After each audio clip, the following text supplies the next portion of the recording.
संसद के बजट सत्र में वित्त मंत्री निर्मला सीतारमण ने पेश किया मोदी सरकार का अंतरिम बजट। बोली, सबका साथ सबका विकास हमारा मंत्र। मोदी सरकार का बड़ा फैसला, टैक्स स्लैब में बदलाव नहीं करने का किया ऐलान। फिलहाल 7 लाख तक की आमदनी पर नहीं देना पड़ता है टैक्स। अंतरिम बजट पर पीएम मोदी ने वित्त मंत्री को दी बधाई। कहा, देश के भविष्य के निर्माण का है बजट, विकसित भारत के नींव को मजबूत करने की गारंटी है। मोदी सरकार के अंतरिम बजट में गरीब, युवा, अन्नदाता, नारी कल्याण पर फोकस। चुनाव के बाद जुलाई में पेश होगा पूर्ण बजट। 3 प्रमुख आर्थिक रेलवे कॉरिडोर लागू करेगी सरकार। वंदे भारत स्टैंडर्ड के बनेंगे 40,000 रेल कोच। मोदी सरकार के चुनावी साल के बजट में बड़ा ऐलान। 5 साल में 2 करोड़ गरीबों के लिए घर बनाने की घोषणा की। अंतरिम बजट पेश करते हुए वित्त मंत्री निर्मला सीतारमण ने कहा, सभी आशा वर्कर, आंगनवाड़ी वर्कर आयुष्मान भारत योजना के दायरे में आएंगे।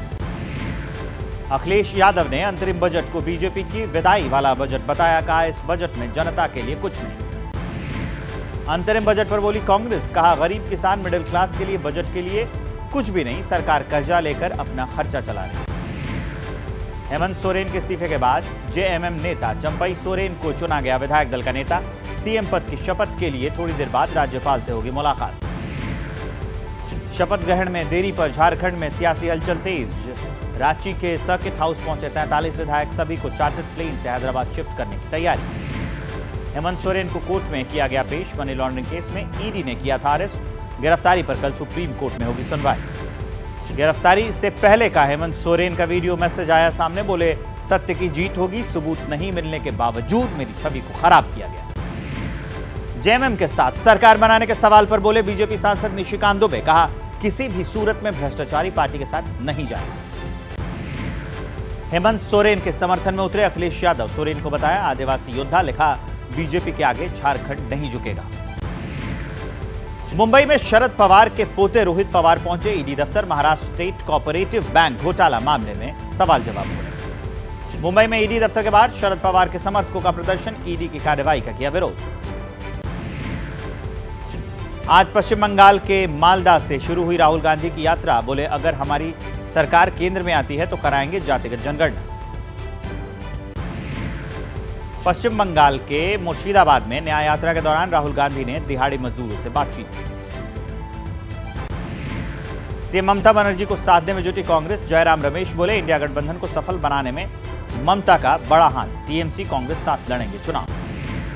मुख्यमंत्री ममता बनर्जी का बड़ा बयान। एक बार फिर बोली, बंगाल में अकेले लड़ेंगे चुनाव। कांग्रेस और सीपीएम के साथ चुनाव लड़ने पर जताया ऐतराज। 3 फरवरी से मिशन नॉर्थ ईस्ट पर रहेंगे पीएम मोदी। 4 फरवरी को गुवाहाटी में चुनावी सभा को करेंगे संबोधित। 31 साल बाद ज्ञानवापी के व्यास तहखाने में पूजा पाठ। पूरे परिसर में सुरक्षा के कड़े बंदोबस्त। कल ही कोर्ट से पूजा की इजाजत मिली। ज्ञानवापी मामले में हिंदू पक्ष के वकील विष्णु शंकर जैन बोले, राज्य सरकार ने कोर्ट के आदेश का पालन किया। तहखाने में अब होगी नियमित पूजा। ज्ञानवापी मस्जिद की इंतजामिया कमेटी इलाहाबाद हाई कोर्ट में दाखिल की है अर्जी। वाराणसी जिला न्यायालय के आदेश को चुनौती दी। बिहार के जहानाबाद में इंटरमीडिएट की परीक्षा के दौरान हंगामा हो गया। देरी होने पर बंद गेट को फांदकर परीक्षा केंद्र में घुसे कई छात्र।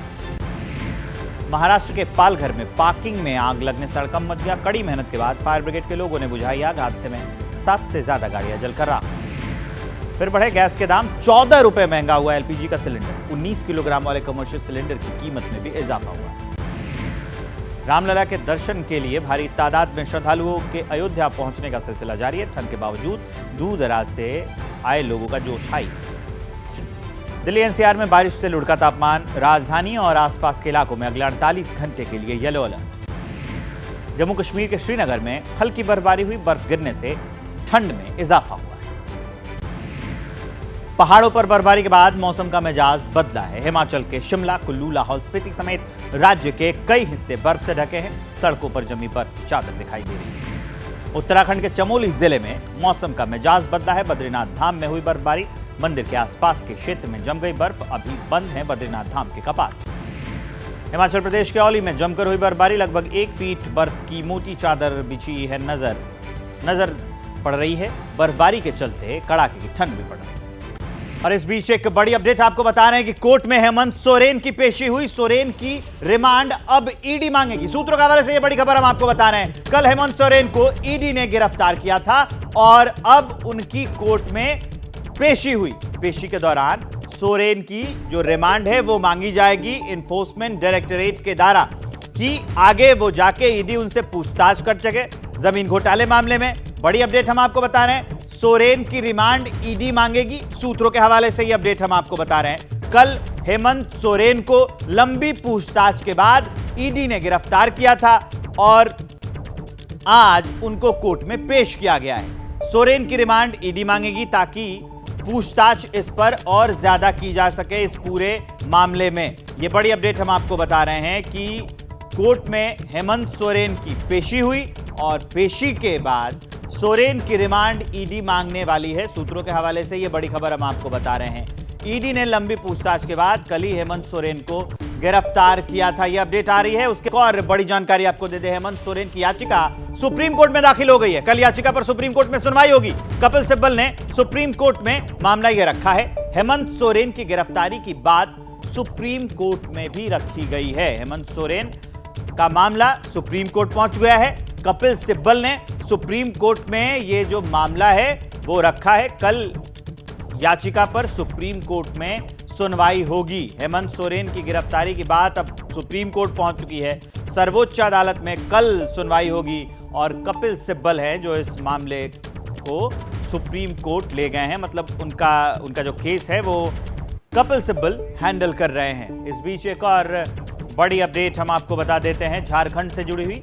झारखंड से इस वक्त की एक बड़ी खबर जान लीजिए कि राज्यपाल से मिलने पहुंचे हैं विधायक। चंपई सोरेन समेत 5 विधायक मिलने पहुंचे। प्रदीप यादव भी चंपई सोरेन के साथ हैं। आपको बता दें कि कल लंबी पूछताछ के बाद जब हेमंत सोरेन को गिरफ्तार कर लिया गया तो उसके बाद कयास लगाए जा रहे थे कि क्या अगला सीएम जो है वो कौन होगा झारखंड का, क्या उनकी पत्नी बनेंगी। लेकिन चंपई सोरेन का नाम सामने आया। चंपई सोरेन सामने आए और उन्हें विधायक दल का नेता चुन लिया गया।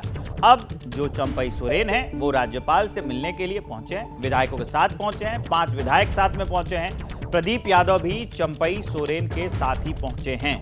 अब शपथ ग्रहण होने वाला है, उसी के सिलसिले में बातचीत करने के लिए ये पहुंचे हैं। चंपई सोरेन समेत 5 विधायक जो हैं वो झारखंड में राज्यपाल से मिलने के लिए पहुंचे हैं। इस वक्त की बड़ी खबर बता रहे हैं। जो लगातार हलचल बनी हुई है झारखंड में, सियासी हलचल बनी हुई है क्योंकि एक सीएम गिरफ्तार हो चुके हैं, दूसरे सीएम शपथ लेने वाले हैं और अब ईडी जो है हेमंत सोरेन की पूछताछ के लिए रिमांड मांगेगी। अब कितने दिनों की रिमांड मिलती है कोर्ट के द्वारा ये देखना भी काफी दिलचस्प होगा। इधर झारखंड में जो है वो सियासत काफी उफान पर है। वार पलटवार तो दोनों ओर से हो ही रहे हैं। एक और बड़ी अपडेट आ रही है वो आपको बता दूंगी। झारखंड की सियासी हलचल लगातार आगे की ओर बढ़ती जा रही है, तेज है। विधायकों को हैदराबाद ले जाने की तैयारी है। हैदराबाद जाएंगे कांग्रेस झारखंड मुक्ति मोर्चा यानी जेएमएम के विधायक।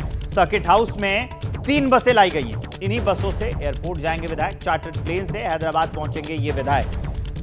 बड़ी अपडेट हम आपको बता रहे हैं कि चार्टर्ड प्लेन से विधायकों को हैदराबाद भेज दिया जाएगा। ऐसी जब भी आती हैं सरकार के अंदर परिस्थितियां तो इस बात का डर रहता है कि विधायक तोड़ न लिए जाए। सरकार बनाने से पहले झारखंड में जो सियासी हलचल चल रही है उसमें यह अपडेट निकलकर सामने आई है कि कांग्रेस और जेएमएम यानी झारखंड मुक्ति मोर्चा इसके विधायक जो हैं वो हैदराबाद जाएंगे, हैदराबाद भेजे जाएंगे। सर्किट हाउस में 3 बसें लाई गई हैं। इन्हीं बसों से उन्हें एयरपोर्ट छोड़ा जाएगा और उसके बाद चार्टर्ड प्लेन से ये विधायक जो हैं वो हैदराबाद पहुंचा दिए जाएंगे। हालांकि बीजेपी का बयान इस पर सामने आ गया है कि वो करप्ट पार्टी के साथ मिलकर या फिर किसी तरीके से सरकार नहीं बनाएंगे, लेकिन ये राजनीतिक बयानबाजी होती है जैसा कि हम लोगों ने बिहार में भी देखा था। अब बड़ी अपडेट ये है कि सरकार बनाने से पहले जो कांग्रेस और झारखंड मुक्ति मोर्चा के विधायक हैं उन्हें हैदराबाद ले जाया जाएगा। सर्किट हाउस में 3 बसें लाई गई हैं, उन्हें एयरपोर्ट पहुंचाया जाएगा इन्हीं बसों के माध्यम से और उसके बाद उन्हें हैदराबाद शिफ्ट कर दिया जाएगा। इस बीच एक अपडेट और जान लीजिए। हेमंत सोरेन की सुप्रीम कोर्ट में याचिका दाखिल हो गई है। कल याचिका पर सुप्रीम कोर्ट में सुनवाई होगी। कपिल सिब्बल जो हैं वो सुप्रीम कोर्ट में ये मामला रखेंगे। हेमंत सोरेन की गिरफ्तारी की बात जो है ये सुप्रीम कोर्ट में रखी गई है। दीपक रावत हमारे साथ जुड़ गए हैं फोन लाइन पर इस खबर को विस्तार देने के लिए। दीपक, इस याचिका में क्या कहा गया है, कल सुनवाई होगी? जी बिल्कुल, सीधे तौर पर कल सुनवाई होनी है। हालांकि पहले ये कहा गया था, जो अर्जी दाखिल की गई थी कि इस पर आज ही सुनवाई हो, लेकिन सुप्रीम कोर्ट ने इस पर कल सुनवाई की बात कही है। हेमंत सोरेन लगातार ये कह रहे हैं कि उन्हें फर्जी दस्तावेजों के आधार पर गिरफ्तार किया गया है। उन्होंने कोई भी किसी तरह का कोई जमीन घोटाला नहीं किया है, और इस तरीके की बातें जो अनर्गल उनके खिलाफ चलाई जा रही हैं और ये क्रिएट की गई हैं।